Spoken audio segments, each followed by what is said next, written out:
안녕하세요, 여러분. 잘 지냈어요? 8월 15일은 광복절이에요. 1945년 한국이 일본으로부터 광복된 것을 기념하는 국경일입니다. 잃었던 국권을 다시 회복한 날이기 때문에 국민들이 서로 축하하고 기뻐하는 날이에요. 작년에 갑작스러운 계엄 사건이 있었고, 올해 한국은 기존 대통령을 탄핵시키고 새로운 대통령을 뽑았습니다. 그래서 그런지 올해 광복절은 개인적으로 조금 더 특별하게 느껴집니다. 오늘은 나라 혹은 국가에 관련된 한자, 국이 들어간 단어를 알아보도록 할게요. 방금 전에 제가 광복절을 소개할 때도 3개의 단어가 있었는데요. 여러분 기억나시나요? 국경일과 국권, 그리고 국민. 이 3가지 단어에 모두 공통으로 쓰인 글자가 바로 국입니다. 국경일은 나라의 경사, 즉 좋은 일을 기념하기 위한 날이고요. 국권은 나라의 권력, 즉 주권과 통치권을 가리키는 말입니다. 국민은 나라를 구성하는 사람을 뜻하는 말이에요. 이렇게 국이 들어간 단어들은 모두 나라와 관련된 단어인 경우가 많아요. 일상적으로도 많이 쓰이지만 뉴스나 책에서도 아주 많이 볼 수 있는 단어들입니다. 그만큼 중요한 단어들이고 꼭 알아야 하는 단어라고 할 수 있어요. 가장 먼저 소개할 단어는 국가입니다. 국가는 정치적으로, 법률적으로 독립된 하나의 나라를 뜻해요. 한국에서는 국가에 대해 배울 때 3가지 단어를 함께 배우는데요. 국민, 영토, 주권입니다. 이 3가지를 갖춰야 진정한 국가라고 할 수 있어요. 광복 전 한국은 국가로 인정받지 못했어요. 왜냐하면 국민과 영토는 있었지만 주권을 일본에 빼앗겼으니까요. 하지만 광복 후 한국은 주권을 되찾았고 지금은 성숙한 민주공화국으로 세계에서 인정받는 나라가 되었죠.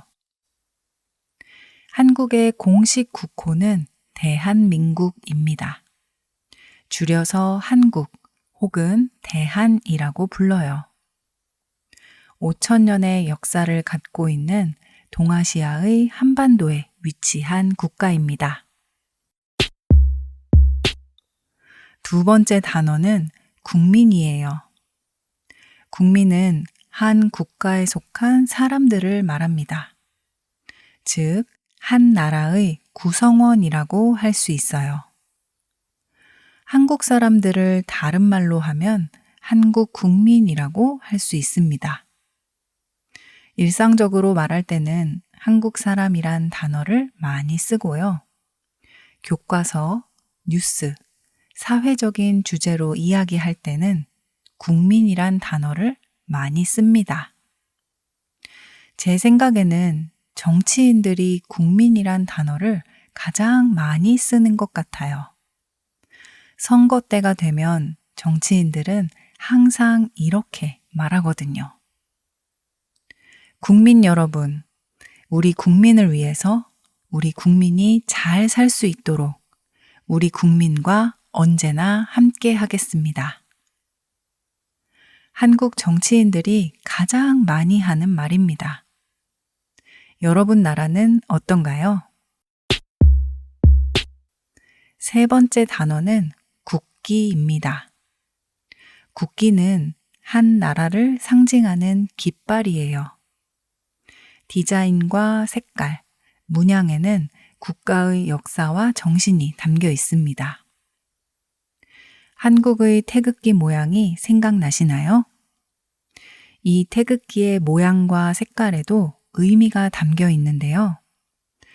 흰색 바탕은 밝음과 순수함, 그리고 한국인의 민족성을 나타냅니다.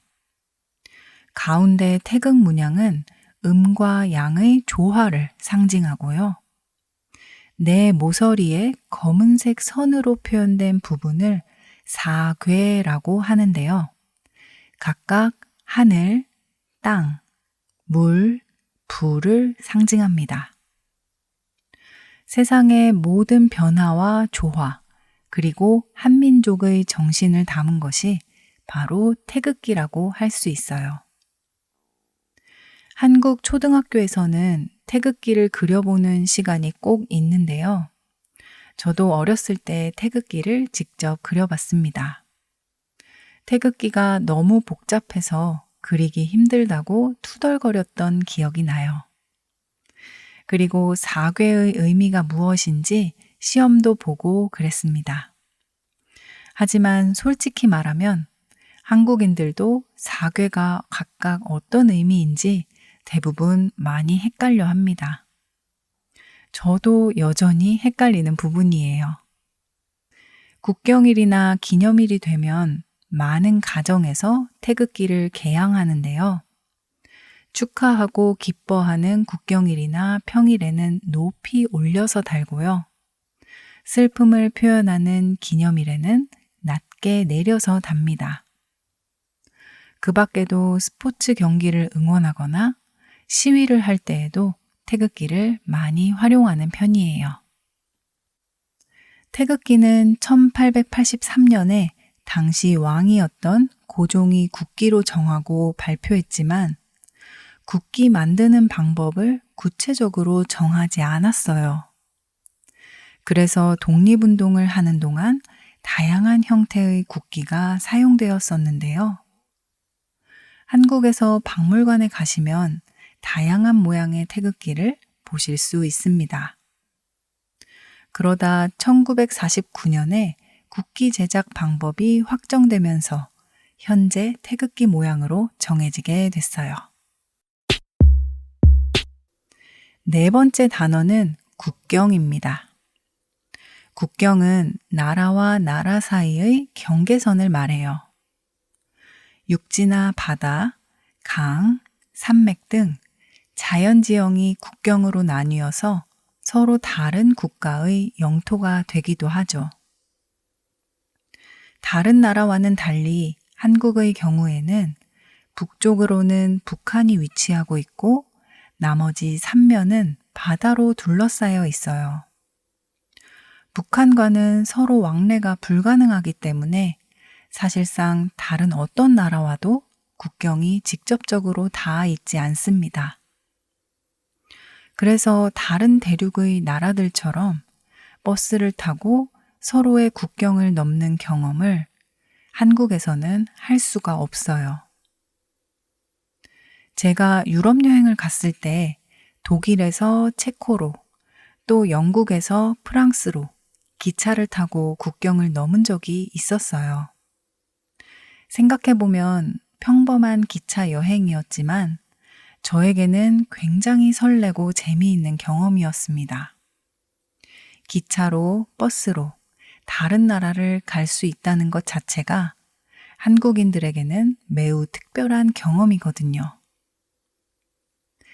만약에 언젠가 북한과 남한이 통일이 되거나 혹은 교류가 가능해지는 날이 온다면 서울에서 기차를 타고 유럽까지 가보고 싶다는 생각을 가끔 해봅니다. 생각만 해도 너무 설레고 뭔가 가슴이 뭉클해지기도 해요. 한국인들에게는 꿈 같은 일이거든요. 다섯 번째 단어는 국적입니다. 법적으로 어느 나라 사람인지 신분을 나타내는 거예요. 나라마다 국적을 취득하는 방법은 조금씩 차이가 있는데요. 보통 어디에서 태어났는지 또는 부모가 어느 나라 사람인지에 따라서 국적이 정해집니다. 한국의 경우 기본적으로 부모 중 한 사람이 대한민국의 국민이어야 그 자녀가 한국 국적을 가질 수 있는데요. 그 밖에도 귀화를 하거나 한국인과의 혼인을 통해서도 한국 국적을 얻을 수 있어요. 다만 그 조건이 쉽지 않다고 들었습니다. 지금 한국은 국제 결혼이 매우 활발해졌고 다문화 가정이 많이 생겨나고 있는데요. 그래서 우리가 흔히 알고 있는 한국인의 외모가 아니어도 한국 국적을 가진 사람들이 정말 많아졌습니다. 앞으로 시간이 갈수록 더 다양한 한국인의 모습을 볼 수 있을 거라고 생각해요. 이번에는 국이란 글자가 마지막에 들어간 단어를 소개해 볼 건데요. 이 글자가 가진 뜻이 나라 또는 국가를 뜻하기 때문에 입국, 출국, 귀국, 외국 등등 공항에서 생각보다 많이 보게 되는 단어들입니다. 자세한 내용이 궁금하신 분들은 멤버십 영상을 확인해 주세요.